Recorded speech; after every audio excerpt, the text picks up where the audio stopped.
you're non-denominational, here's a Bible story that you need to really consider with regards to worship. Let's look at Cain and Abel. Cain tilled the land, Abel shepherded the flock.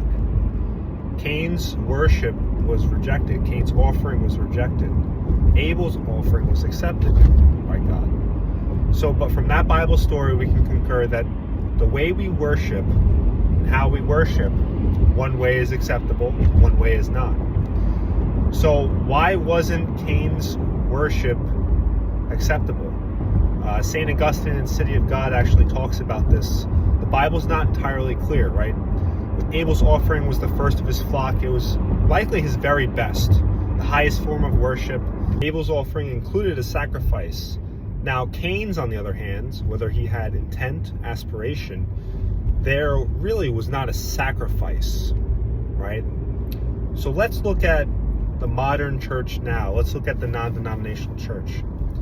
There really isn't a true and complete sacrifice with regards to how they worship. They have intent, they have aspirations, right? They're using the scriptures.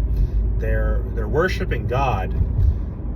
But you wouldn't really say that you're offering a true and perfect sacrifice, because our sacrifice, if you want to call ourselves a living sacrifice, is not perfect.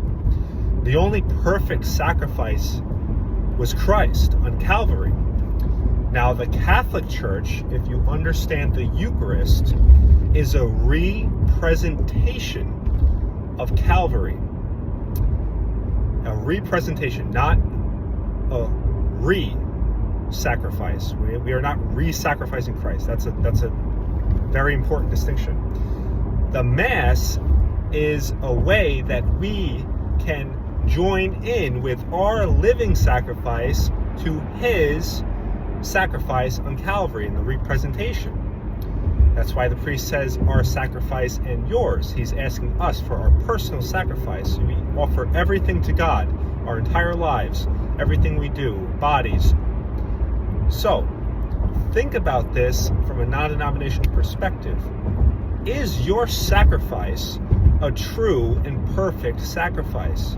The answer is no. We could never, on our own, have a true and perfect sacrifice. It can only be true and perfect if we are joining in with our blessed Lord, who is the true and perfect sacrifice. So I really would love for you to comment on that and think about it, pray about it, fast about it, and let me know what you think in the comments.